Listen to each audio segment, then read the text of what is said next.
You have to understand the sound first. The sound of a kitten lord's armor cracking. It isn't something you forget. Not like snapping a stick. It's like a gunshot in a library. I saw it happen in the polished crystalline hallways of the ethereal Vanguard Citadel. 1 second, Carcos was the apex predator, 600 pounds of insectoid nightmare. The next, he was learning a very painful lesson about physics. They built a citadel of rules but forgot to outlaw physics. I'm getting ahead of myself. Let's rewind 10 minutes. I'm Kalen, Silid class. We float. We're light. We try not to get crushed by the heavy worlders. I was drifting back from a stellar cartography lecture that could have put a supernova to sleep, just minding my own business. The Citadel is usually a beacon of order.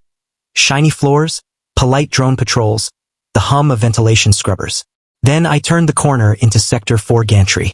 The vibe shifted instantly. I heard it first, a wet, desperate gasping. I peeked around the bulkhead. My stomach dropped. It was Tiko, poor Mosskin Tiko, pinned against the wall, feet dangling. Holding him was Carcos, a walking tank with an exoskeleton that deflects small arms fire.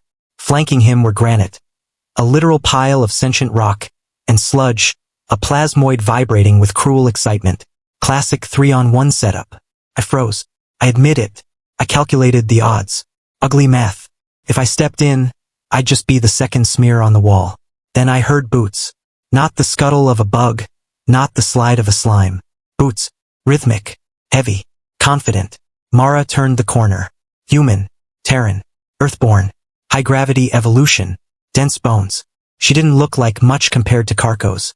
Half his height, no claws, no armor, just soft skin in a standard-issue uniform. But she walked right into the kill zone like she owned the mortgage on the entire station. "Hey!" she said. Her voice wasn't loud, but it cut through the corridor like a laser. "Put him down." Carcos swiveled his massive head, mandibles clicking. He laughed, a grinding buzz. "Walk away, soft skin," he hissed. "Unless you want to be flattened." I wanted to yell at her to run. Diplomacy is fine until a kitten lord grabs your throat. Mara didn't flinch. She didn't even blink. She stepped closer. "Put him down or I'll make you," she repeated, voice dropping an octave. Granite cracked his rocky knuckles. Sludge oozed forward, trying to block her exit. The air charged. Carcos dropped Tiko, not to free him but to free his claws. "You want to play human?" Carcos roared and lunged. It happened so fast I almost missed it. His claw should have taken Mara's head off, but she didn't retreat. She stepped inside his guard, grabbed the limb mid-swing, a textbook example of kinetic redirection. She used his own massive force against him, twisting his arm at an impossible angle. Granite came in like a landslide, stone fist ready to pulverize. But Mara ducked, grabbed his wrist, planted her feet, and pivoted. I swear I heard the deck plates groan. She launched him into Sludge. The gooey plasmoid collided with him with a sound like a wet sponge hitting a windshield. Sludge tried to recover, bubbling to engulf Mara's leg, but she jabbed her thumb against a pulsating nerve node floating in his goop. Sludge deflated, dropped like a bag of water. Carcos was furious. He charged with pure blind rage. Mara waited until the last second. I could smell ozone off his armor. Then she struck. Not a punch, but a precise open palm strike to the center of his chest plate.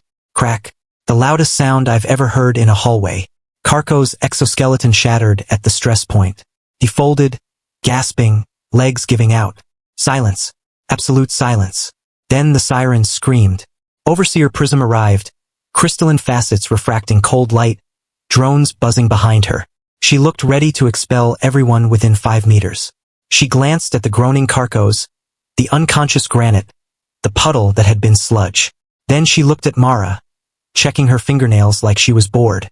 "Cadet." Prism's voice resonated. "You have assaulted 3 students. Explanation now." Mara didn't stand at attention. She pointed at Tiko, shivering in the corner. "They were killing him," she said, flat and simple. "I stopped it." Prism's facets refracted oddly. "Protocol dictates you contact security. You filed no report." Mara looked her dead in the eye, or whatever counts as an eye. "I checked the logs.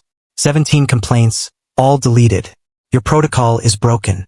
For the first time in Citadel history, bureaucracy blinked. Fallout was immediate. Carcos and his crew were expelled by morning, shipped home. But the real shocker? A new rule appeared in the handbook, the Mara Mandate. If you see someone in danger, you're required to intervene. Yesterday, I saw Tiko walking to class. Not hiding. Walking down the center of the corridor, laughing with friends. Safe. I'm staring at my datapad now, supposed to be writing my thesis on stellar navigation. Instead, I'm titling it, The Disruptive Necessity of Tan Ethics. Sometimes you don't need a diplomat. Sometimes you need someone who knows exactly where to put a palm. Please follow my channel for more videos. One click from you can change my life.